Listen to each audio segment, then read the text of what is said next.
దేశవ్యాప్తంగా సంచలనం సృష్టిస్తున్న పశ్చిమ బెంగాల్ ట్రైనీ డాక్టర్ హత్యాచారం కేసును సీబీఐ దర్యాప్తు చేస్తున్న విషయం తెలిసిందే.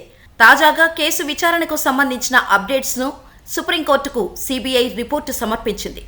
Justice DY Chandrachud, justice JD Pardiwala, justice Manoj మిశ్రాతో కూడిన త్రిసభ్య ధర్మాసనం ఈ హత్యాచార ఘటనపై సుప్రీంకోర్టులో విచారణ జరిగింది. ట్రైనీ డాక్టర్ రేప్, మర్డర్ కేసును కప్పిపుచ్చే ప్రయత్నం చేశారని సీబీఐ రిపోర్టులో పేర్కొంది. ఈ కేసులో నిందితులు డాక్టర్ తల్లిదండ్రులను సైతం తప్పుదారి పట్టించారని సీబీఐ తెలిపింది. శవ దహనం తర్వాతే ఎఫ్ఐఆర్ నమోదు చేశారని సీబీఐ వివరించింది. అంతేకాదు, ఘటనా స్థలంలో ఆధారాలను ధ్వంసం చేశారని చెబుతూ కోల్కతా ట్రైనీ డాక్టర్ హత్యాచార ఘటనపై సీబీఐ స్టేటస్ కో రిపోర్టును కోర్టుకు సాలిసిటర్ జనరల్ తుషారా మెహతా అందించారు.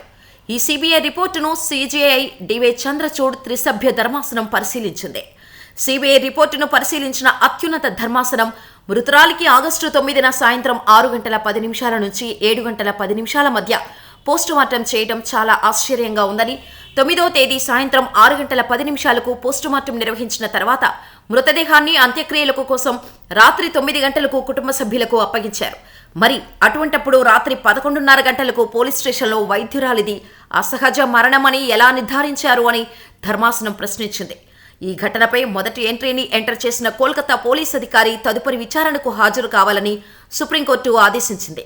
అంతేకాదు, ఆందోళన చేస్తున్న వైద్యులను విధులకు హాజరు కావాలని సీజేఐ ఆదేశాలు జారీ చేశారు. విధుల్లోకి చేరిన వారిపై అధికారులు చర్యలు తీసుకోకుండా చూసుకుంటామని సుప్రీం హామీ ఇచ్చింది. వైద్యం కోసం వస్తున్న పేదలను విస్మరించలేం. మీ ఆందోళన కారణంగా పేదలు నష్టపోకూడదు. మీరు వెంటనే విధుల్లో చేరండి. మీరు విధుల్లో చేరిన తర్వాత మీపై అధికారులు ఎలాంటి చర్యలు తీసుకోకుండా చూస్తామని ప్రధాన న్యాయమూర్తి జస్టిస్ డివై చంద్రచూడ్ నేతృత్వంలోని త్రిసభ్య ధర్మాసనం స్పష్టం చేసింది. అంతేకాదు, దేశవ్యాప్తంగా డాక్టర్లు, మహిళల రక్షణకు జాతీయ స్థాయి టాస్క్ ఫోర్స్ ఏర్పాటు చేస్తూ సుప్రీంకోర్టు కీలక ఆదేశాలు జారీ చేసింది. ప్రముఖ డాక్టర్లతో, నిపుణులతో కలిసి 10 మంది సభ్యులతో టాస్క్ ఫోర్స్ ఏర్పాటు చేసింది. అయితే సుప్రీం ఏర్పాటు చేసిన కమిటీలో రెసిడెంట్ డాక్టర్లను చేర్చాలని వారి తరపున న్యాయవాదులు సుప్రీంకోర్టును కోరారు.